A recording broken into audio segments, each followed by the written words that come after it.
Cuba en peligro de extinción. ¿Cómo están, amigos? Bienvenidos a Noticias Importantes. Esperamos sus opiniones en los comentarios. Comenzamos. Una nación menguante, instalada en la resistencia creativa, sin ideas, sin energía eléctrica y carente de una estrategia democrática que frene la represión, la pobreza y la emigración, corre el peligro de extinguirse frente a la ola mundial de democracia y pluralidad.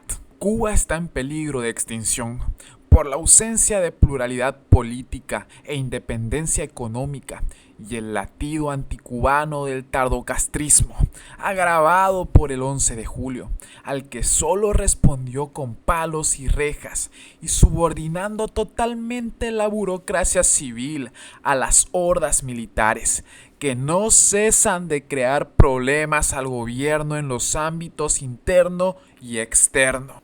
Una nación menguante instalada en la resistencia creativa, sin ideas, sin energía eléctrica y carente de una estrategia democrática que frene la represión, la pobreza y la emigración, corre el peligro de extinguirse frente a la ola mundial de democracia y pluralidad. Por mucho que se empeñen Raúl Castro y sus adláteres en vender excepcionalidad, que es solo subordinación a Rusia, China, Irán y cuanto heraldo aparezca con una limosna temporal.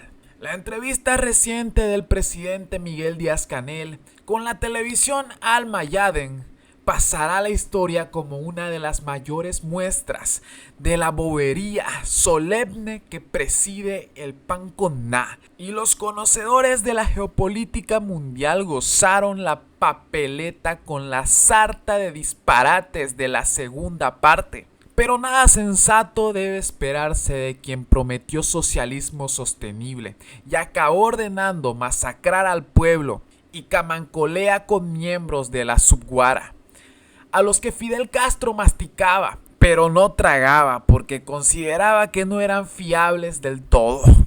Cerrar las universidades, aunque sea temporalmente y por motivos energéticos, confirma que solo cenizas quedan de la obra social de la revolución, renqueante desde la caída de la Unión Soviética y sujeta a improvisaciones apoyadas por los componedores de batea del tardocastrismo, incluidos agentes de influencia y gusañeros, que dirán que en otras partes del mundo hay teleclases y que la virtualidad educativa es un elemento reforzado desde la pandemia mundial del coronavirus. La diferencia es que los alumnos cubanos no siempre pueden desayunar antes de asistir a clases, que en sus casas falta la electricidad y una conexión estable y barata a internet, y que muchos conviven hacinados en infraviviendas y deben memorizar contenidos mentirosos acerca de la historia y la política para aprobar, aunque puedan pasar de grado con asignaturas suspensas, como también ocurre en España bajo el gobierno socialcomunista de Pedro Sánchez. Gobernar implica tomar decisiones correctas en favor de las mayorías y escucharlas, pero el tardocastrismo vive instalado en una realidad paralela que culpa del desastre económico a los ministros de Comercio Exterior y de Finanzas y Precios y respalda al de Economía, que acumula un desacierto tras otro, con ese sentido trágico que lo caracteriza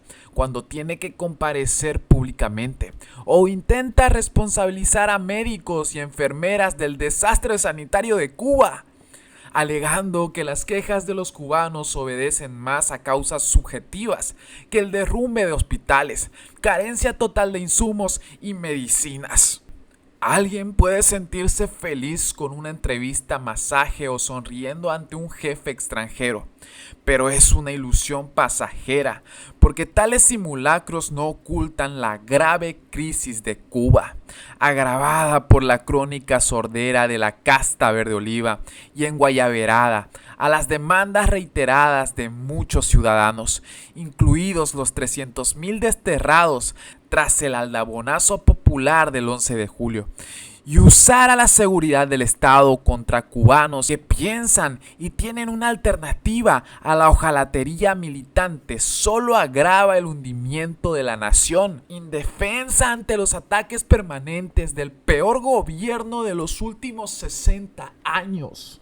Cuando generaciones enteras soportan un discurso aplastante de supuesta invencibilidad y viven asfixiados por carencias materiales que condicionan la moral, la nación se derrumba, aunque un grupito de elegidos y sus criados estafen constantemente, pretendiendo sostener que la invencibilidad es la única manera de ser un buen cubano.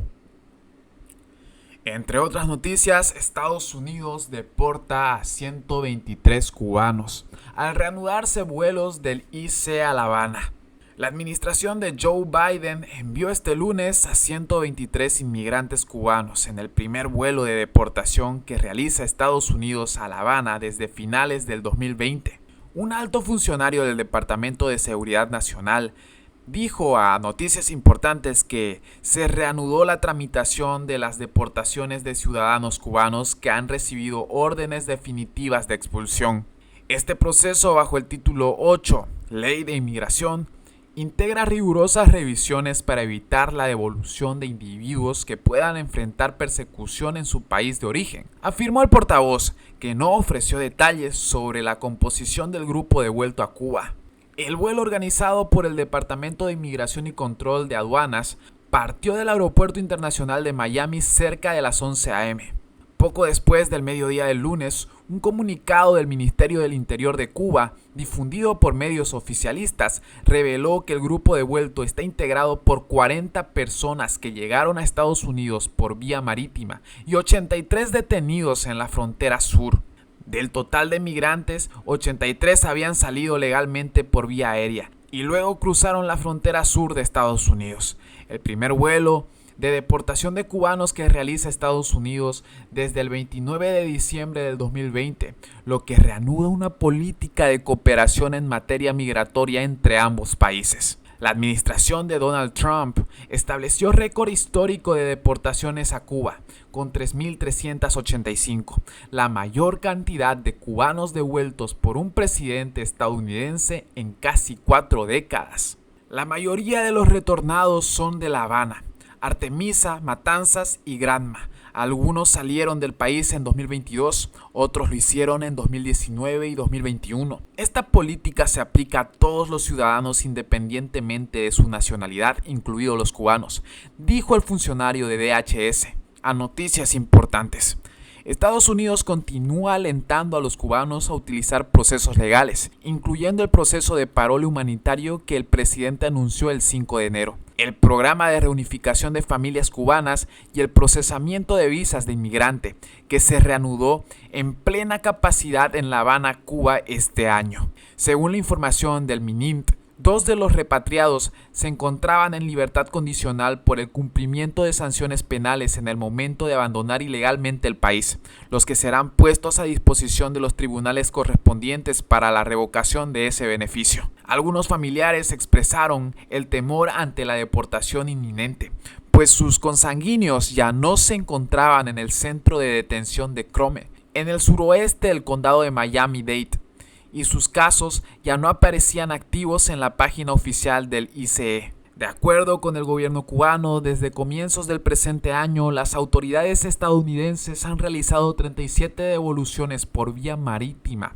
a la que se suma el operativo de este lunes por el Aeropuerto Internacional José Martí de La Habana. En total se han retornado hasta el momento 2.514 personas de Estados Unidos. Aunque desde el establecimiento del programa de parole humanitario, Estados Unidos ha logrado frenar el flujo migratorio de cubanos por la frontera sur. Las estadísticas muestran que no ha sucedido lo mismo con las travesías marítimas a través del estrecho de Florida. En los primeros 6 meses del actual año fiscal, que comenzó el pasado 1 de octubre, 16.604 cubanos han ingresado por las costas del sur de Florida, mientras que 6.449 fueron interceptados en el mar por la Guardia Costera de los Estados Unidos. Nadie debe arriesgar su vida en el mar ni ponerla en manos de los contrabandistas. En virtud de los procesos legales establecidos por la administración, no deberían tener que hacerlo, ha reiterado el DHS. Y bien amigos, así vamos terminando las noticias importantes del día de hoy. Por favor, nos ayudarían mucho compartiendo las noticias, para así poder llegar a muchas más personas con la verdadera realidad en Cuba. Patria y vida, mis hermanos, nos vemos en el siguiente informe.